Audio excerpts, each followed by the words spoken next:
Hi hello welcome back to my channel. ಮಾಂಗಲ್ಯ ಬಂದ ರಾಶಿ ಸಾಮ್ರಾಟ್ಗೆ. ಆದರೂ ನಿಮ್ಮ ಮನೆ ರೂಲ್ಸ್ ಎಲ್ಲ ನನಗೆ ಸ್ವಲ್ಪನೂ ಇಷ್ಟ ಇಲ್ಲ. ಹೆಣ್ಮಕ್ಳು ಎಷ್ಟು ಮುಂದುವರಿತಿದ್ದಾರೆ. ಇನ್ನೂ ಹಿರಿಯ ಹೆಣ್ಮಕ್ಳು ಇಬ್ಬರು ಓಡಿ ಹೋಗಿ ಮದುವೆ ಮಾಡಿಕೊಂಡ್ರು ಅಂತ ಬೇರೆ ಮಕ್ಕಳನ್ನ ಹೊರಗೆ ಕೂಡ ಓದಲು ಕಳಿಸ್ದೆ. ಸ್ಥಳೀಯವಾಗಿಯೇ ಓದಿಸಿ. ಇದೆಲ್ಲ ತುಂಬ ಅನ್ಯಾಯ. ಯಾವ ಕಾಲದಲ್ಲಿದ್ದೀರಾ ನೀವಿನ್ನೂ ಅಂತ ನಂಗೆ ಗೊತ್ತಿಲ್ಲ ಅಂತ ಈಗ ತಾನೇ ತನ್ನ ಗಂಡನ ಬಳಿ ಧೈರ್ಯವಾಗಿ ಮಾತನಾಡಲು ರಾಶಿಕಾ ಮೊದಲ ಸಲ. ನೀನು ಹೇಳೋದು ಸರಿ ರಾಶಿಕಾ, ನಮ್ಮ ಕುಟುಂಬದ ಕಟ್ಟುಪಾಡುಗಳನ್ನು ಬದಲಾಯಿಸಲು ಆಗೋದಿಲ್ಲ. ಊರಿಗೆ ಅಂತ ಒಂದು ಮರ್ಯಾದೆ ಇದೆ. ನಮ್ಮ ಕುಟುಂಬವೇ ಎಲ್ಲವನ್ನ ನೋಡ್ಕೊಳ್ತಾ ಇದೆ. ಈಗ ಏನನ್ನು ಬದಲಾಯಿಸಲು ಆಗೋದಿಲ್ಲ. ಸರಿ, ಅದನ್ನು ಬಿಡು. ನಿನ್ನೆ ತಾನೇ ನೀನು ಸ್ವಲ್ಪ ದೂರವಿದ್ದೆ. ಇವತ್ತು ನನ್ನ ಹತ್ರ ಪಳಗಿದೀಯ ಅಲ್ವಾ? ನಮ್ಮ ಲೈಫ್ ಸ್ಟಾರ್ಟ್ ಮಾಡೋಣವಾ ಅಂತ ಆಸೆಯಿಂದ ಕೇಳಿದನು. ಇಲ್ಲಿ ನೋಡಿ, ನಿಮ್ಮ ಮೇಲೆ ಇರುವ ನಂಬಿಕೆ ಧೈರ್ಯದಲ್ಲಿ ನಾನು ಮಾತನಾಡ್ತಾ ಇದ್ದೀನಿ. ಅದಕ್ಕಾಗಿ ಈಗಲೇ ತಕ್ಷಣ ಲೈಫ್ ಸ್ಟಾರ್ಟ್ ಮಾಡಬೇಕು ಅಂತಿಲ್ಲ. ನನಗೆ ಅರ್ಥವಾಗದ ವಿಷಯಗಳು ಇನ್ನೂ ಬಹಳಷ್ಟಿವೆ. ಈಗ ನಿಮ್ಮ ಜೊತೆ ಸೇರಿ ಬಾಳುವ ಮನಸ್ಥಿತಿಯಲ್ಲಿ ನಾನಿಲ್ಲ. ಪ್ಲೀಸ್ ನನಗೆ ಸ್ವಲ್ಪ ಟೈಮ್ ಕೊಡಿ ಅಂತ ಅವಳು ಕೇಳಿದ್ದು. ಓಕೆ ರಾಶಿಕಾ, ನಿನ್ನ ಇಷ್ಟ ಇಲ್ಲದೆ ನಾನು ಏನು ಮಾಡೋದಿಲ್ಲ. ನೀನು ರಿಲ್ಯಾಕ್ಸ್ ಆಗಿ ಮಲಗು ಅಂತ ಹೇಳಿ ಬಾಗಿಲು ಹಾಕಿ ಲೈಟ್ನ ಆಫ್ ಮಾಡಿ ಮಲಗಿದನು ಸಾಮ್ರಾಟ್. ಸೂರ್ಯನಿಗೆ ಮಾದೇಶ್ ಕಣ್ಮಣಿಯನ್ನು ಮದುವೆ ಮಾಡಿಕೊಂಡಿದ್ದು ಕೋಪ ತರಿಸಿತ್ತು. ಅವನ ಪ್ರಕಾರ ಬಾಲ್ಯದಿಂದಲೂ ಅವನ ಅಮ್ಮ ಮಾದೇಶ್ ಅಮ್ಮನನ್ನು ಆಗಾಗ ಬೈತಾ ಇರೋದನ್ನು ನೋಡಿದ್ರು. ಅವನ ಅಪ್ಪ ಅಲ್ಲಿಗೆ ಹೋಗಿ ಬರುವಾಗಲೆಲ್ಲ ಇಬ್ಬರಿಗೂ ತಮ್ಮ ಕೋಣೆಯಲ್ಲಿ ನಡೆಯುವ ಜಗಳವನ್ನು ಕಣ್ಣಾರೆ ಕಂಡವನು ಸೂರ್ಯ. ಅದರಿಂದ ಅವನಿಗೆ ಅವರ ಮೇಲಿದ್ದ ದ್ವೇಷ ಈಗಿನವರೆಗೂ ಹೋಗೇ ಇಲ್ಲ. ಆ ಆಲೋಚನೆಯಲ್ಲಿ ಅವನು ಇಲ್ಲಿ ಅಲ್ಲಿ ನಡೀತಾ ಇರಲು ನೀಲು ಏನೋ ಯೋಚನೆಯಲ್ಲಿ ಕುಳಿತಿದ್ಲು. ಆಗ ತನ್ನ ಗಮನವನ್ನು ಅವಳ ಕಡೆಗೆ ತಿರುಗಿಸಿದವನು, ಏನು ನೀಲು, ಒಂಥರ ಇದೆಯಾ ಅಂತ ಕೇಳ್ದ. ಆ ಆಲೋಚನೆಯಲ್ಲಿ ಅವನು ಅಲ್ಲಿ ಇಲ್ಲಿ ನೋಡಿದ್ಲು ನೀಲು. ಆದರೆ ಯಾಕೆ ಎಲ್ಲರೂ ಇಷ್ಟು ಸ್ವಾರ್ಥಿಗಳಾಗಿದ್ದೀರಾ? ನನಗೆ ನಿಮ್ಮನ್ನು ನೆನೆದರೆ ಉರಿತಾ ಇದೆ ಮೈಯೆಲ್ಲ. ಪಾಪ ಕಣ್ಮಣಿ, ಅವಳು ಏನು ತಪ್ಪು ಮಾಡಿದಳು? ಅವರ ಅಮ್ಮ ಲವ್ ಮ್ಯಾರೇಜ್ ಮಾಡಿಕೊಂಡ್ರು. ಅದಕ್ಕಾಗಿ ಅವರನ್ನು ದೂರ ಇಟ್ಟು ಚಿಕ್ಕ ವಯಸ್ಸಿನಿಂದ ಯಾರೂ ಅವ್ರ ಜೊತೆ ಮಾತಾಡಬಾರ್ದು ಅಂತ ಎಲ್ಲದಕ್ಕೂ ನಿರ್ಬಂಧಿಸಿದ್ರಿ.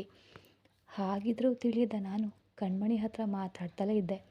ಎಷ್ಟು ಕಷ್ಟಪಟ್ಲು ಗೊತ್ತಾ? ಆಗೆಲ್ಲ ಮಾದೇಶ್ ಮಾವನೇ ಅವಳನ್ನು ಚೆನ್ನಾಗಿ ನೋಡಿಕೊಂಡ್ರು. ನನಗೂ ಚೆನ್ನಾಗೇ ಗೊತ್ತು. ಕಾಲೇಜ್ ಫಂಕ್ಷನ್ಗೆ ನಾವೆಲ್ಲ ಡೀಸೆಂಟಾಗಿ ಡ್ರೆಸ್ ಮಾಡ್ಕೊಂಡು ಹೋಗ್ತಿದ್ವಿ. ಪಾಪ ಅವಳು ಹೇಗೆ ಬರ್ತಿದ್ಲು ಗೊತ್ತಾ? ಆದರೆ ಮಾದೇಶ್ ಅವಳಿಗೆ ಬಟ್ಟೆ ತಗೊಂಡು ಕೊಟ್ಟು ನೀವು ಮಾಡಬೇಕಾದ ಎಲ್ಲವನ್ನ ಅವ್ರು ಮಾಡಿದರು. ಇವತ್ತು ಮನೆ ಹುಡ್ಕೊಂಡು ಹೋಗಿ ಅವರನ್ನು ಅವಮಾನಿಸಿ ಬಂದಿದ್ದೀರಾ. ನಾಳೆ ಪಂಚಾಯಿತಿ ಬೇರೆ. ಇದೆಲ್ಲ ನೆನೆದರೆ ನನಗೆ ಸಿಕ್ಕಾಪಟ್ಟೆ ಕೋಪ ಬರ್ತಿದೆ ಅಂತ ನೀಲು ಹೇಳಿದ್ಲು. ನೀಲು, ಇದು ನಿನಗೆ ಅನಗತ್ಯವಾದ ಸಮಸ್ಯೆ. ಇದನ್ನು ಬಿಟ್ಟುಬಿಡು. ಏನೇ ಆಗಲಿ ಅಕ್ಕ ಮನೆ ಹುಡ್ಕೊಂಡು ಬಂದು ಹತ್ತಿದ್ದಕ್ಕೆ ನಾವೆಲ್ಲ ಹೋದವು. ಇಲ್ಲಿದ್ರೆ ನಾವ್ಯಾಕೆ ಹೋಗ್ತಾಯಿದ್ವು ಹೇಳು? ನಾಳೆ ಪಂಚಾಯಿತಿ ಸೇರಲು ಹೇಳಿದ್ದು ದೊಡ್ಡಯ್ಯ. ಇದರಲ್ಲಿ ನಾವೇನು ಮಾಡಲು ಆಗೋದಿಲ್ಲ ಅಂತ ಅವನು ಹೇಳ್ದ. ಈ ಮನೆಯಲ್ಲಿ ಗಂಡಸರಿಗೆಲ್ಲ ಒಂದು ರೂಲ್ಸ್, ಹೆಂಗಸರಿಗೆಲ್ಲ ಒಂದು ರೂಲ್ಸ್. ಕೊಯಮತ್ತೂರು ದಾಟಿ ನಮ್ಮಿಂದ ಬೇರೆ ಯಾವ ಊರಿಗೂ ಹೋಗಲು ಆಗೋದಿಲ್ಲ. ಚೆನ್ನೈನಲ್ಲಿ ಓದಬೇಕೆಂದು ಆಸೆಪಟ್ಟೆ, ಅದು ಕೂಡ ನಡೀಲಿಲ್ಲ. ಹೇಗೋ ಇಲ್ಲಿ ಓದಿ ಆಯಿತು. ಇನ್ನೊಂದು 6 ತಿಂಗಳು ಅದನ್ನು ಮುಗಿಸಿ ಅದರ ನಂತರ ಕೆಲಸಕ್ಕಾದರೂ ಹೊರ ಊರಿಗೆ ಹೋಗೋಣ ಅಂತ ಯೋಚಿಸಿದ್ರೆ ಅದಕ್ಕೂ ಖಂಡಿತ ಬಿಡೋದಿಲ್ಲ. ಈ ಮನೆಯೊಳಗೆ ಜೈಲಿನ ತರಹ ಇರಬೇಕು ಅಂತ ನೀರು ಕೋಪಗೊಂಡ್ಳು. ನಿನಗೆ ಈಗೇನು ಸಮಸ್ಯೆ? ಚೆನ್ನೈನಲ್ಲಿ ಓದಬೇಕು ಅಷ್ಟೇ ತಾನೇ? ಈ 6 ಮಂತ್ ಮುಗಿಸು. ಅದರ ಮೇಲೆ ನೀನು MBA ಮಾಡಬೇಕು ಅಂತ ಹೇಳಿದೆಯಲ್ವಾ? ಅದನ್ನು ಚೆನ್ನೈನಲ್ಲಿ ಮಾಡಿಕೊಡ್ಬಹುದು ಅಂತ ಸೂರ್ಯ ಹೇಳ್ದ. ನೀವು ಹೇಳೋದು ಹೇಗೆ ನಂಬೋದು? ನಿಮ್ಮ ಕುಟುಂಬದಲ್ಲಿ ಹೆಣ್ಮಕ್ಳನ್ನ ಮನೆಯಿಂದ ಹೊರಗೆ ಕಳಿಸೋಲ್ವಲ್ಲ ಅಂತ ನೀಲು ಕೋಪದಿಂದ ಕೇಳಿದ್ಲು. ಹೆಣ್ಮಕ್ಳನ್ನು ಮಾತ್ರ ಒಂಟಿಯಾಗಿ ಕಳಿಸೋದಿಲ್ಲ, ಅದೇ ಗಂಡಂದ್ರ ಜೊತೆ ಕಳಿಸ್ತಾರೆ. ನಾನು ಬೇಗನೆ ಚೆನ್ನೈಗೆ ಟ್ರಾನ್ಸ್ಫರ್ ಮಾಡಿಸ್ಕೊಳ್ತೇನೆ. ಆಗ ನೀನು ನನ್ನ ಜೊತೆ ಬರಲೇಬೇಕು. ಯಾರು ಏನೂ ಹೇಳೋದಿಲ್ಲ. ಅಲ್ಲಿಗೆ ಬಂದಮೇಲೆ ನೀನು ಇಷ್ಟದಂತೆಯೇ ನಾನು ಓದಿಸ್ತೀನಿ ಅಂತ ಹೇಳಿ ಮಲಗಿದನು ಸೂರ್ಯ. ನೀಲು ಸ್ವಲ್ಪ ಹೊತ್ತು ಯೋಚನೆಯಲ್ಲಿದ್ಲು. ಏನು ಮತ್ತೆ ಯೋಚನೆ ಅಂತ ತನ್ನ ಹೆಂಡತಿಯ ಮುಖ ತಿರುಗಿಸಿ ಸೂರ್ಯ ಕೇಳಿದನು. ನಾನು ಹೇಳ್ತೀನಿ ಅಂತ ತಪ್ಪು ತಿಳ್ಕೊಬೇಡಿ ಮಾವ. ನನಗೆ ಓದೋದು ಕೂಡ ಮುಖ್ಯ ಅಲ್ಲ. ನನಗೆ ಡಿವೋರ್ಸ್ ಕೊಟ್ಬಿಡಿ. ನಾನು ನನ್ನ ಅಮ್ಮನ ಮನೆಗೆ ಹೋಗ್ಬಿಡ್ತೀನಿ. ನೀವು ಬೇರೆ ಯಾರನ್ನಾದರೂ ಮದುವೆ ಮಾಡ್ಕೊಳ್ಳಿ ಅಂತ ಹೇಳಿದ್ಲು. ಮರುಕ್ಷಣವೇ ತಡ ಮಾಡದೆ ಅವಳ ಕೆನ್ನೆಗೆ ಬಾರಿಸಿದವನು, ಕೊಂದು ಬಿಡ್ತೀನಿ ನೋಡು ನಿನ್ನ. ನೀನೇ ನನ್ನ ಪ್ರಾಣ, ನೀನೇ ನನ್ನ ಪ್ರಪಂಚ. ನಿನ್ನನ್ನು ಬಿಟ್ಟು ನಾನು ಹೇಗೆ ಬೇರೆ ಹುಡುಗಿಯನ್ನ ಮದುವೆಯಾಗಲಿ ನೆನೆಸ್ಕೊಂಡು ಕೂಡ ನೋಡಬೇಡ ಇದನ್ನೆಲ್ಲ, ಇದೆಲ್ಲ ನಡೆಯೋದಿಲ್ಲ. ನೀನು ಏನೋ ಮನಸ್ಸಿನಲ್ಲಿ ಇಟ್ಕೊಂಡು ಮಾಡ್ತಿದೀಯ ನೀಲು. ಆದಷ್ಟು ಬೇಗ ನನ್ನ ಬಳಿ ಹೇಳಿಬಿಡು, ಇಲ್ಲದೇ ಇದ್ದರೆ ಸೂರ್ಯನನ್ನು ನೀನು ಬೇರೆ ರೀತಿಯಲ್ಲಿ ನೋಡ್ತೀಯ ಅಂತ ಹೇಳಿ ತಿರುಗಿ ಮಲಗಿದನು ಸೂರ್ಯ. ಅವಳು ಕೂಡ ಮಂಚದ ಒಂದು ಮೂಲೆಯಲ್ಲಿ ಮಲಗಿದ್ಲು. ಇತ್ತ ಮಾದೇಶ್ ಮನೆಯಲ್ಲಿ, ಮಗಳೇ ತಗೋ, ಈ ಹಾಲನ್ನು ತಗೊಂಡು ಮಾವನ ರೂಮಿಗೆ ಹೋಗು. ನೋಡು, ಜಾಗ್ರತೆಯಿಂದ ನಡ್ಕೋ. ಇಷ್ಟು ವರ್ಷ ಮದುವೆಗಿದ್ವೆ, ಏನೂ ಬೇಡ ಅಂತ ನಿನ್ನ ಮಾವ ಹಾಗೆ ಇದ್ಬಿಟ್ಟ. ಹೇಗೋ ಆ ದೇವರು ಮನಸ್ಸು ಮಾಡಿ ನಿನ್ನ ಮೂಲಕ ಅವನಿಗೆ ಒಂದು ಒಳ್ಳೆಯ ಕಾಲವನ್ನು ತೋರಿಸಿದ್ದಾನೆ. ನನ್ನ ಕಾಲ ಮುಗೀತು ತಾಯಿ, ಇನ್ನು ಮುಂದೆ ನಿನ್ನ ಮಾವನನ್ನು ನೀನೇ ಚೆನ್ನಾಗಿ ನೋಡ್ಕೋಬೇಕು ಅಮ್ಮ ಅಂತ ಅವಳ ಅಜ್ಜಿ ಹೇಳಿದರು.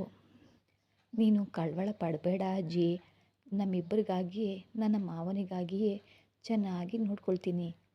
ನಾವು ಸಂತೋಷವಾಗಿ ಬಾಳೋದನ್ನು ನೋಡ್ತೀಯ, ನಿಮ್ಮ ಮೊಮ್ಮಕ್ಕಳನ್ನು ಆಡಿಸ್ತೀರ, ಅಷ್ಟರೊಳಗೆ ನಿನಗೆ ಏನೂ ಆಗಲ್ಲ ಅಂತ ಹೇಳಿದವಳು, ಸರಿ ಅಜ್ಜಿ ನಾನು ಹೋಗ್ತೀನಿ ಅಂತ ಹೇಳಿ ಮಹಡಿಯ ಮೇಲಿರುವ ಮಾದೇಶನ ರೂಮ್ಗೆ ಹೋದ್ಲು ಕಣ್ಮಣಿ. ಹೂಗಳಿಂದ ಅಲಂಕರಿಸಲ್ಪಟ್ಟ ಮಂಚದ ಮೇಲೆ ಏನೋ ಆಲೋಚನೆಯಲ್ಲಿ ಕುಳಿತಿದ್ದ ಮಾದೇಶ. ಒಳಗಡೆ ಹೋದ ಕಣ್ಮಣಿ ಅವನನ್ನು ನೋಡಿ ಬಾಗಿಲನ್ನು ಒಳಗಿನಿಂದ ಚಿಲ್ಕ ಹಾಕಿ ಅವನ ಹತ್ರ ಹೋಗಲು ಅವಳ ಕಾಲ್ಗೆಜ್ಜೆಯ ಸದ್ದಿಗೆ ಎಚ್ಚೆತ್ತವನು ಮೇಲಿದ್ದ. ಅವನನ್ನು ನೇರವಾಗಿ ನೋಡಲಾಗದೆ ತಲೆ ತಗ್ಗಿಸಿ ಹಾಲಿನ ಲೋಟವನ್ನು ನೀಡಿದ್ಲು.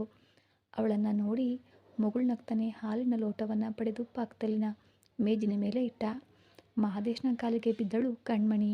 ಏ ಕಣ್ಮಣಿ, ಏನು ಮಾಡ್ತಿದೀಯಾ ಅಂತ ಅವಸರದಿಂದ ಕೆಳಗೆ ಬಾಗಿ ಅವಳನ್ನು 2 ತೋಳುಗಳನ್ನು ಹಿಡಿದು ಮೇಲೆತ್ತಿದನು ಮಹದೇಶ್. ಮಾವ, ನಿನಗೆ ನನ್ನ ಮೇಲೆ ಕೋಪ ಇಲ್ಲ ತಾನೇ ಅಂತ ಪಾಪ ಪ್ರಜ್ಞೆಯಿಂದ ಕೇಳಿದ್ಲು. ನಿನ್ನ ಮೇಲೆ ಯಾಕೆ ಕೋಪ ಮಾಡ್ಕೋಬೇಕು ಅಂತ ಅವನು ಹುಬ್ಬೇರಿಸಿದ.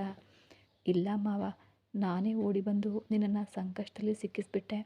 ಇವರೆಲ್ಲ ಈ ಸಮಸ್ಯೆಯನ್ನು ಹೀಗೆ ಬಿಡೋದಿಲ್ಲ.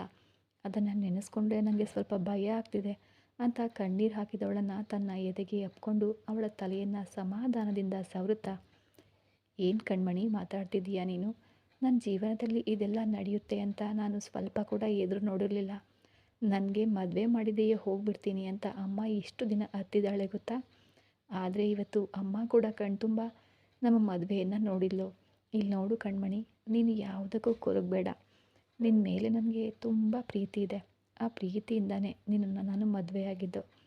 ನೀನು ನನ್ನನ್ನು ಇಷ್ಟಪಡ್ತೀನಿ ಅಂತ ಹೇಳಿದಾಗೆಲ್ಲ ಕೋಪಗೊಂಡು ನಿನ್ನನ್ನು ಹೊಡೆದಿದ್ದಕ್ಕೆ ಕಾರಣ ನೀನು ಸಣ್ಣ ಹುಡುಗಿ, ಏನೋ ತಿಳಿಯದೆ ಮಾತಾಡ್ತಿದ್ದೀಯಾ ಅಂತ ಅಂದ್ಕೊಂಡು ಗದರಿದೆ. ಆದರೆ ಇವತ್ತು ಬೆಳಗ್ಗೆ ನೀನು ಮಾತನಾಡಿದ್ದೆಲ್ಲ ಕೇಳಿದ ಮೇಲೆ ನನಗೆ ಸ್ವಲ್ಪ ಕಷ್ಟ ಆಯಿತು. ಬಿಡು, ಅವರು ಏನು ಮಾಡ್ತಾರೆ, ಅವ್ರ ಕೈಯಲ್ಲಿ ಆದದ್ದನ್ನು ನನ್ನನ್ನು ಪ್ರತ್ಯೇಕಿಸಲು ಏನಾದರೂ ಏರ್ಪಾಟು ಮಾಡ್ತಾರೆ. ಮಾಡಲಿ ಬಿಡು, ಖಂಡಿತ ನಾನು ನಿನ್ನನ್ನು ಬಿಡೋದಿಲ್ಲ, ನೀನು ಚಿಂತಿಸಬೇಡ ಅಂತ ತನ್ನ ಹೆಂಡತಿಗೆ ಸಮಾಧಾನ ಹೇಳಿದನು ಮಾದೇಶ. ಐ ಲವ್ ಯು ಮಾವ ಅಂದವಳು. ಈಗಲೂ ನೀನು ನನ್ನ ಲವ್ ಮಾಡಲ್ವಾ ಅಂತ ಸಣ್ಣ ಮಗುವಿನಂತೆ ಕೇಳಿದ್ಲು ಕಣ್ಮಣಿ. ಏನೇ ಮಗುವಿನ ತರಹ ಪ್ರಶ್ನೆ ಕೇಳ್ತಿದ್ದೀಯಾ? ಇಲ್ಲಿ ನೋಡು, ನಿನ್ನ ಮೇಲೆ ನನಗೆ ತುಂಬ ಪ್ರೀತಿ ಇದೆ. ಇದುವರೆಗೂ ನಿನ್ನನ್ನು ಮದುವೆ ಆಗಬೇಕು ಅನ್ನೋ ಆಲೋಚನೆಯಲ್ಲಿ ನಾನು ನೋಡಿರಲಿಲ್ಲ. ಆದರೆ ಈಗ ನೀನು ನನ್ನ ಹೆಂಡತಿ, ನಿನ್ನನ್ನು ಚೆನ್ನಾಗಿ ಸಂತೋಷವಾಗಿ ಬಾಳುವಂತೆ ಮಾಡೋದು ನನ್ನ ಜವಾಬ್ದಾರಿ. ನನ್ನನ್ನು ಮದುವೆಯಾದರೆ ನಿನಗೆ ಎಷ್ಟು ಕಷ್ಟ ಅಂತ ಗೊತ್ತಿದ್ರೂ ನೀನು ಧೈರ್ಯವಾಗಿ ಬಂದೆ ಅಲ್ವಾ. ನಿನ್ನನ್ನು ಎಂದೆಂದಿಗೂ ಕೈ ಬಿಡೋದಿಲ್ಲ, ಇದು ನಿನ್ನ ಮೇಲೆ ಆಣೆ ಅಂತ ಅವಳ ತಲೆಯ ಮೇಲೆ ಆಣೆ ಮಾಡಿದವನನ್ನು ನೋಡಿ ಹಾಗೆಯೇ ಅವನ ಎದೆ ಮೇಲೆ ಬಿಗಿದು ಅಪ್ಪಿಕೊಂಡ್ಳು ಕಣ್ಮಣಿ. ಮಹದೇಶ್ ಕೂಡ ತನ್ನನ್ನು ಮರೆತು ತನ್ನವಳನ್ನು ಅಪ್ಪಿಕೊಂಡನು. ಸ್ವಲ್ಪ ಸಮಯದ ನಂತರ ಹಾಲನ್ನು ಕುಡಿದು ಅವಳಿಗೆ ಕೊಡಲು ಅವಳು ಕೂಡ ಕುಡಿದ್ಲು. ಇಬ್ಬರೂ ಒಬ್ಬರನ್ನೊಬ್ಬರು ದೀರ್ಘಕಾಲ ನೋಡ್ತಾ ಇದ್ರು. ಅವನಲ್ಲಿ ಏನೇನೋ ಭಾವನೆಗಳು, ಹೇಳಲಾಗದ ಹಲವು ಭಾವನೆಗಳು ಮನಸ್ಸಿನಿಂದಲೂ ದೇಹದಿಂದಲೂ ಉಂಟಾಗಲು ಈಗ ತನ್ನನ್ನು ಮರೆತವನು ತನ್ನವಳನ್ನು ಅಪ್ಪಿಕೊಂಡೇ ಹಾಸಿಗೆಯ ಮೇಲೆ ಒರಗಿದನು. ನಂತರ ಹಣೆಗೆ ಮುತ್ತಿಡಲು ಆ ಮುತ್ತು ಅವಳ ತಾಯಿಯನ್ನು ನೆನಪಿಸ್ತು. ಕಣ್ಣೀರು ಹಾಕಿದ್ಲು ಕಣ್ಮಣಿ. ಏನಾಯಿತು ಕಣ್ಮಣಿ ಅನ್ನುತ್ತಾ ಅವಳ ಮೇಲಿಂದಲೇ ಅವನು ಕೇಳಿದನು. ಏನಿಲ್ಲ ಮಾವ, ನನಗೆ ಅಮ್ಮನ ನೆನಪು ಬಂತು. ಪಾಪ ಏನೋ ಮದುವೆ ಮಾಡಬೇಕು ಅಂತ ಆಸೆ ಪಟ್ಟಿದ್ಲು. ನಾನು ಹೀಗೆ ದಿಢೀರಂತ ಅದನ್ನು ತಬ್ಬಿಬ್ಬು ಮಾಡಿಬಿಟ್ಟೆ ಅಂತ ಅವಳು ಕಣ್ಣೀರು ಹಾಕಲು, ಏ ಹುಚ್ಚಿ, ನಿನ್ನ ಅಮ್ಮನ ಹತ್ರ ಇದುವರೆಗೂ ನಾನು ಏನಾದರೂ ಎದುರಿಸಿ ಮಾತನಾಡಿದ್ದೀನಾ ಅಂತ ಅವನು ಕೇಳಲು ಇಲ್ಲ ಎಂದು ತಲೆ ಆಡಿಸಿದ್ಲು. ಆದರೆ ಇವತ್ತು 2 ಬಾರಿ ನಿನ್ನ ಅಮ್ಮನನ್ನು ನಾನು ತಳ್ಳಿಬಿಟ್ಟೆ, ಗಮನಿಸಿದ್ಯಾ ಅಂತ ಮಾದೇಶ ಕೇಳ್ದ. ಹೌದು ಮಾವ, ಆ ಆತಂಕದಲ್ಲಿ ನಾನು ಏನೂ ಕೇಳಲೇ ಇಲ್ಲ. ಆದರೆ ಆಗ ನನ್ನ ಮನಸ್ಸು ತುಂಬ ನೋಯಿತು ಅಂತ ಅವಳು ಹೇಳಲು, ಅದಕ್ಕೆ ಒಂದೇ ಕಾರಣ ಕಣ್ಮಣಿ, ನಿನ್ನ ಅಮ್ಮನ ಹತ್ತಿರ ಒಳ್ಳೆಯ ರೀತಿಯಲ್ಲಿ ನಾನು ಮಾತನಾಡಿದರೆ ಅವರು ನಿನ್ನ ಅಮ್ಮನನ್ನು ಯಾವಾಗಲೂ ಒಪ್ಕೊಳ್ಳಲ್ಲ. ಈಗ ನಿನ್ನ ಅಮ್ಮನ ಹತ್ರ ನಾನು ಮರ್ಯಾದೆ ಇಲ್ಲದೆ ನಡ್ಕೊಂಡಿದ್ದರಿಂದ ಖಂಡಿತ ಸಾಮ್ರಾಟ್ ನಿನ್ನ ಅಮ್ಮನನ್ನು ಒಂಟಿಯಾಗಿ ಬಿಟ್ಟಿರಲ್ಲ, ಅವರ ಮನೆಗೆ ಕರ್ಕೊಂಡು ಹೋಗಿರ್ತಾನೆ. ಇನ್ಮೇಲಾದರೂ ಅಮ್ಮ ಕುಟುಂಬದ ಜೊತೆ ನೆಮ್ಮದಿಯಾಗಿ ಇರಲಿ. ಅದಕ್ಕಾಗಿ ತಾನೇ ನೀನು ಚಿಂತಿಸಬೇಡ. ನಿನ್ನ ಅಮ್ಮನಿಗೂ ನಿನ್ನ ಮೇಲೆ ಕೋಪ ಇರುತ್ತೆ. ನಮಗೊಂದು ಮಗು ಬಂದಾಗ ಎಲ್ಲ ಸರಿಯಾಗಿ ಹೋಗಿಬಿಡುತ್ತೆ ಅಂತ ಅವನು ಕೂಡ ಹೇಳ್ದ. ಹಾಗಾದರೆ ನನಗೆ ಬೇಗ ಮಗು ಬೇಕು ಅಂತ ನಾಚಿಕೆಯಿಂದ ಅವಳು ಕೇಳಲು, ಅಷ್ಟೇ ತಾನೇ, ಕೊಟ್ರಾಯ್ತು ಅಂತ ಕಣ್ಣು ಮಿಟುಕಿಸಿ ಹೇಳಿದವನು ಅವಳ ಮೃದುವಾದ ತುಟಿಗಳನ್ನು ಸೆರೆ ಹಿಡಿದನು. ನಂತರ ಅವಳ ತುಟಿಯನ್ನು ಬಿಡುಗಡೆ ಮಾಡಿದವನು ಅವಳ ಹಣೆಯಿಂದ ಪಾದದವರೆಗೂ ಮುತ್ತುಗಳಿಂದ ಅಲಂಕರಿಸಿ ಅವಳ ಪ್ರೀತಿಗೆ ಜೀವ ಕೊಟ್ಟನು. ಹಲವು ವರ್ಷಗಳ ಹೆಣ್ಣಿನ ವಾಸನೆಯೇ ಇಲ್ಲದೆ ಇದ್ದವನು, ಅವಳ ಬಳಿ ಕೂಡ ತಪ್ಪಾಗಿ ಮಾತನಾಡದವನು, ಅಂದು ಅವಳೊಂದಿಗೆ ತನ್ನ ಜೀವನವನ್ನು ಸುಂದರವಾಗಿ ಪ್ರಾರಂಭಿಸಿದನು ಮಾದೇಶ. ಹಲವು ವರ್ಷಗಳ ಪ್ರೀತಿ ಕೈಗೂಡಿದ ಸಂತೋಷದಲ್ಲಿ ಕಣ್ಮಣಿಯು ತನ್ನನ್ನು ಮರೆತು, ತನ್ನ ನೋವುಗಳನ್ನು ಮರೆತು ಸಂತೋಷವಾಗಿ ತನ್ನ ಗಂಡನನ್ನು ಒಪ್ಪಿಕೊಂಡ್ಳು. ತನ್ನ ನೋವುಗಳನ್ನು ತಡೆದುಕೊಳ್ಳಲು ತನ್ನ ಗಂಡನ ತೋಳುಗಳನ್ನು ಗಟ್ಟಿಯಾಗಿ ಹಿಡ್ಕೊಂಡ್ಳು. ಅವಳ ನೋವು ಅರಿತವನು, ಏನಾಯಿತು ಕಣ್ಮಣಿ, ನಿನಗೆ ತುಂಬ ನೋವಾಗ್ತಿದೆಯಾ ಅಂತ ಅವನು ಕೇಳುವಾಗಲೇ ಅವನ ಕಣ್ಣಲ್ಲಿ ಅವಳ ಮೇಲೆ ಇರುವ ಪ್ರೀತಿ ತಿಳಿಯಿತು ಕಣ್ಮಣಿಗೆ. ಅದೆಲ್ಲ ಏನೂ ನೋವಾಗ್ತಿಲ್ಲ ಮಾವ, ನನಗೆ ನಿನ್ನ ಮಗು ಬೇಕು, ನಾವು ಸಂತೋಷವಾಗಿ ಬಾಳಬೇಕು, ನಮ್ಮನ್ನು ಅಮ್ಮನ್ನು ಒಪ್ಪಿಕೊಳ್ಬೇಕು, ಬೇಗ ನಿನಗೆ ಒಂದು ಮಗುವನ್ನು ಹೆತ್ತು ನನ್ನ ಅಜ್ಜಿಯ ಕೈಲಿ ಕೊಡಬೇಕು, ಅದುವೇ ನನ್ನ ಆಸೆ. ನೀನು ಚಿಂತಿಸಬೇಡ, ನಾನು ನಿನ್ನನ್ನು ತಡೆದುಕೊಳ್ತೇನೆ ಅಂತ ಅವಳು ಹೇಳಲು, ತೆಳುವಾದ ಮುಗುಳ್ನಗೆಯೊಂದಿಗೆ ಅವಳ ಹಣೆಯ ಮೇಲೆ ಒಂದು ಮುತ್ತಿಟ್ಟು ಮತ್ತೆ ತನ್ನ ಕೂಡಿಕೆಯನ್ನು ಮುಂದುವರಿಸಿದನು ಮಾದೇಶ.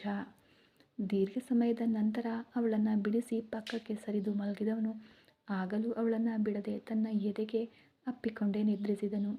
ಬೆಳಗಿನ ಜಾವ ಪ್ರತಿಯೊಬ್ಬರಿಗೂ ಒಂದೊಂದು ರೀತಿಯ ಮನಸ್ಥಿತಿಯೊಂದಿಗೆ ಬೆಳಗಾಯಿತು. ಅಲ್ಲಿ ಕಣ್ಮಣಿಯೋ 5 ಗಂಟೆಗೆಲ್ಲ ಎಂದಿನಂತೆ ಎಚ್ಚರಗೊಂಡವಳು ತನ್ನನ್ನು ಬಿಗಿಯಾಗಿ ಅಪ್ಪಿಕೊಂಡು ನಿದ್ರಿಸ್ತಾ ಇರುವ ತನ್ನ ಗಂಡನ ಮುಖವನ್ನೇ ನೋಡ್ತಾ ಮಲಗಿದ್ಲು. ಅವನ ಎದೆಯೊಳಗೆ ಅವಳು ತುಂಬ ಸುರಕ್ಷಿತವಾಗಿದ್ದರೂ ಮುಂದಿನ ಕೆಲವು ಗಂಟೆಗಳಲ್ಲಿ ಅವರ ಜೀವನದಲ್ಲಿ ನಡೆಯಲಿರುವ ಘಟನೆ ಏನೆಂದು ತಿಳಿದಿದ್ದರೂ ಅವಳನ್ನು ಮೀರಿದ ಒಂದು ಭಯ ಅವಳೊಂದಿಗೆ ಬಂದಿತ್ತು. ಆ ಭಯವನ್ನು ಮರೆಮಾಚಲು ಅವಳು ಅವನನ್ನು ಇನ್ನೂ ಬಿಗಿಯಾಗಿ ಅಪ್ಪಿಕೊಂಡು ಮಲಗಿದ್ಲು. ದೊಡ್ಡ ಮನೆಯಲ್ಲಿ ಅವಸರದಿಂದ ಎಲ್ಲರೂ ಸೇರಿದರು. ಅಲ್ಲಿ ದೊಡ್ಡ ಆಲೋಚನೆ ನಡೀತಾ ಇತ್ತು. ಅದನ್ನು ನೋಡಿದ ರಾಶಿಕಾಗೆ ಕೋಪವೇ ಬಂತು. ಮತ್ತೆ ತನ್ನ ಕೋಣೆಗೆ ಬರಲು ಸಾಮ್ರಾಟ್ ಕೂಡ ಸ್ನಾನ ಮಾಡಿ ತಯಾರಾಗಿ ಬಿಳಿ ಪಂಚೆ ಶರ್ಟ್ ಧರಿಸಿ ತನ್ನ ಶರ್ಟಿನ ಗುಂಡಿಗಳನ್ನು ಹಾಕ್ಕೊಳ್ತಾ ಅವಳನ್ನು ನೋಡಲು, ಏನ್ರಿ ಬೆಳ್ಳಂಬೆಳಗ್ಗೆ ಇಷ್ಟು ಜನ ಬಂದಿದ್ದಾರೆ ಅಂತ ಭಯದಿಂದ ಅವಳು ಕೇಳಿದ್ಲು. ರಾಶಿಕಾ, ಮಾದೇಶ್ ಕಣ್ಮಣಿ ವಿಷಯಕ್ಕೆ ಪಂಚಾಯಿತಿ, 2 ಊರಿಗೂ ಮಧ್ಯದಲ್ಲಿಯೇ ಪಂಚಾಯಿತಿ. ನಮ್ಮ ಊರಿಗೆ ಅವರು ಬರಲ್ಲ, ಅವರ ಊರಿಗೆ ನಾವು ಹೋಗಲ್ಲ. ಆದ್ದರಿಂದ 2 ಊರಿಗೂ ಸಾಮಾನ್ಯವಾದ ಗಡಿ ಕರುಪ್ಪಸ್ವಾಮಿ ದೇವಸ್ಥಾನ, ಅಲ್ಲಿಯೇ ಪಂಚಾಯಿತಿ. ಅವನಿಗೆ ಮಾಹಿತಿ ಕಳಿಸಿದ್ದೀವಿ, 10 ಗಂಟೆಗೆ ಪಂಚಾಯಿತಿ. ಅದಕ್ಕೂ ಮೊದಲೇ ಎಲ್ಲ ಇಲ್ಲಿ ಚರ್ಚಿಸಿ ಒಂದು ನಿರ್ಧಾರ ಮಾಡ್ತಾರೆ, ಅದಕ್ಕೆ ತಾನೇ ಬಂದಿರೋದು ಅಂತ ಸಾಮ್ರಾಟ್ ಹೇಳಿದನು. ರಾಶಿ, ಏನ್ರಿ ನಿಮಗೆ ಯಾರಿಗೂ ಮನಸ್ಸಾಕ್ಷಿ ಅನ್ನೋದೇ ಇಲ್ಲದೆ ಆಗಿ ಹೋಗಿದೆ ಅನಿಸುತ್ತೆ. ಪಾಪ ಅಲ್ವಾ, ಲವ್ ಮಾಡಿ ಮದುವೆ ಮಾಡ್ಕೊಂಡವರು ಇಬ್ಬರು ರಾತ್ರಿ ಸಂತೋಷವಾಗಿ ಬಾಳ್ದೇನೆ ಇದ್ರೆ ಒಂದಾಗಿ ಸೇರಿ ಬಾಳಿದವರನ್ನು ಪ್ರತ್ಯೇಕಿಸಬೇಕು ಅಂತ ನೆನೆಸೋದೇ ಪಾಪ. ಯಾಕ್ರಿ ಊರೇ ಸೇರಿ ಪಾಪ ಮಾಡ್ತೀರಾ, ಇದು ತುಂಬ ತಪ್ಪು ರೀ ಅಂತ ಕೋಪವಾಗಿ ಹೇಳಿದ್ಲು ಅವಳು. ಸಾರಿ ರಾಶಿಕಾ, ಇದರಲ್ಲಿ ನನಗೂ ಏನೂ ಇಷ್ಟ ಇಲ್ಲ, ಆದರೆ ದೊಡ್ಡ ಯಜಮಾನರ ಆದೇಶ ಯಾರೂ ಮೀರಲ್ಲ. ಇದರಲ್ಲಿ ನಾನು ಒಬ್ಬನೇ ಎದುರಿಸಿ ನಿಲ್ಲಲು ಆಗಲ್ಲ. ಆದರೂ ನಿನಗೆ ಒಂದು ವಿಷಯ ಹೇಳ್ತೀನಿ, ಎಷ್ಟೇ ದೊಡ್ಡ ಪಂಚಾಯಿತಿ ನಡೆದರೂ ಯಾರು ಏನೇ ಮಾಡಿದರೂ ಖಂಡಿತ ಮಾದೇಶ ಕಣ್ಮಣಿಯನ್ನು ಬಿಟ್ಕೊಡಲ್ಲ. ನೀನು ಚಿಂತಿಸಬೇಡ, ಅವರು ಬೇರೆಯಾಗಲ್ಲ, ಖಂಡಿತ ಹೇಳ್ತೀನಿ ಅಂತ ತನ್ನ ಹೆಂಡತಿಗೆ ಸಮಾಧಾನ ಹೇಳಿದನು ಸಾಮ್ರಾಟ್. ನೀವು ಹೇಳೋದೆಲ್ಲ ನಿಜಾನಾ? ಆ ರೀತಿ ಏನೂ ನಡೆಯಲ್ಲ ಅಲ್ವಾ? ಏನೇ ಆದರೂ ಕಣ್ಮಣಿ ತನ್ನ ರಕ್ತ ಅಂತ ರಾಶಿಕಾಗೆ ತಿಳಿಯದಿದ್ದರೂ ಅವಳ ಮೇಲೆ ಅವಳಿಗೆ ಉಂಟಾದ ಭಾವನೆ ಅವಳನ್ನು ಬಾಧಿಸ್ತು. ನಿಜಾನ ಹೇಳ್ತಿದ್ದೀನಿ ರಾಶಿ. ನಾನು ಹೇಗೋ ಸೇಮ್ ಅದೇ ತರಹ ಮಾದೇಶ. ನನಗೂ ಅವನಿಗೂ ಒಂದೇ ವಯಸ್ಸು, ಒಂದೇ ಕ್ಯಾರೆಕ್ಟರ್. ನಾನು ಹೇಗೆ ಎಷ್ಟು ಕಷ್ಟ ಬಂದರೂ ನಿನ್ನನ್ನು ಬಿಡಲೇಬಾರ್ದು ಅಂತ ನಾನು ಮನಸ್ಸಿನಲ್ಲಿ ಇಟ್ಕೊಂಡಿದ್ದೀನೋ ಅವನು ಹಾಗೇ. ಖಂಡಿತ ಯಾರೇ ಎದುರಿಸಿದ್ರು ಏನೇ ಸಮಸ್ಯೆ ಬಂದರೂ ಅವನ ಹೆಂಡತಿಯಾಗಿ ಅವಳನ್ನು ಬಿಟ್ಕೊಡಲ್ಲ. ಆ ನಂಬಿಕೆಯಲ್ಲಿಯೇ ನಾನು ಈ ಪಂಚಾಯಿತಿಗೂ ಸೇರಿ ಅಂತ ತಲೆ ಆಡಿಸಿದ್ದೇನೆ ಅಂದಾಗ, ಏನ್ರಿ ನೀವು ಹೇಳೋದು? ಸರಿನೇ, ಕಣ್ಮಣಿ ಏನಾದರೂ ಅಂತ ತಡಬರಿಸ್ತಾ ರಾಶಿಕಾ ಕೇಳಿದ್ಲು. ಹಲವು ವರ್ಷ ಪ್ರೀತಿಸಿದ್ದಾಳೆ. ಅವಳು ಹೇಗೆ ಗಂಡನನ್ನು ಬಿಟ್ಕೊಡ್ತಾಳೆ? ಖಂಡಿತ ಕಣ್ಮಣಿ ಕೂಡ ಬಿಟ್ಕೊಡಲ್ಲ. ಇಬ್ಬರು ದೃಢವಾಗಿದ್ದರೆ ಯಾರಿಂದಲೂ ಪ್ರತ್ಯೇಕಿಸಲು ಸಾಧ್ಯ ಇಲ್ಲ ರಾಶಿ. ಏನು ಸ್ವಲ್ಪ ಹಾಗೆ ಹೀಗೆ ಬೆದರಿಸಿ ನೋಡ್ತಾರೆ, ಅದಕ್ಕೆಲ್ಲ ಕಣ್ಮಣಿ ಬಗ್ತಾಳೆ ಅಂತ ನನಗೆ ಅನ್ನಿಸ್ತಿಲ್ಲ. ನೀನು ಚಿಂತಿಸ್ಬೇಡ. ಹಾಗೆ ಕಣ್ಮಣಿಯೇ ಹೆದರಿ ಏನಾದರೂ ಹೇಳಿದರೂ ಸರಿ, ಮಾದೇಶ ಬಿಡೋಲ್ಲ. ಸರಿ, ಮನಸ್ಸನ್ನು ಗೊಂದಲ ಮಾಡ್ಕೋಬೇಡ, ನಾನು ಕೆಳಗೆ ಹೋಗ್ತೀನಿ ಅಂತ ಹೇಳಿ ಅವನು ಕೋಣೆಯನ್ನು ಬಿಟ್ಟು ಹೊರಬಂದನು. ಇತ್ತ ಕಣ್ಮಣಿಯು ಎದ್ದು ಸ್ನಾನ ಮಾಡಿ ತಯಾರಾಗಿ ಇಂದು ಮೊಟ್ಟ ಮೊದಲ ಬಾರಿಗೆ ತನ್ನ ಗಂಡನಿಗಾಗಿ ಅಡುಗೆ ಮಾಡ್ತಿದ್ಲು. ಮಾದೇಶ ಕೂಡ ಸ್ನಾನ ಮಾಡಿ ತಯಾರಾಗಿ ಬಿಳಿ ಪಂಚೆ ಶರ್ಟ್ ಧರಿಸಿ ಕೆಳಗಡೆ ಬರಲು ಅವನ ಊರಿನವರು ಅಲ್ಲಿ ಕಾಯ್ತಾ ಇದ್ರು. ಈ ಕತೆ ಮುಂದುವರಿಯುವುದು. ಈ ಪಂಚಾಯಿತಿಯಲ್ಲಿ ಏನಾಗುತ್ತೆ? ಇವರಿಬ್ಬರು ದೂರ ಆಗ್ತಾರಾ ಅಥವಾ ಹತ್ತಿರ ಆಗ್ತಾರಾ? ಏನಾಗುತ್ತೆ ಅಂತ ಮುಂದಿನ ಎಪಿಸೋಡಲ್ಲಿ ಕಾದು ನೋಡಿ. ಹಳ್ಳಿ ಕತೆ ಹೇಗಿದೆ ಅಂತ ಕಮೆಂಟ್ ಮೂಲಕ ತಿಳಿಸಿ. ಧನ್ಯವಾದಗಳು.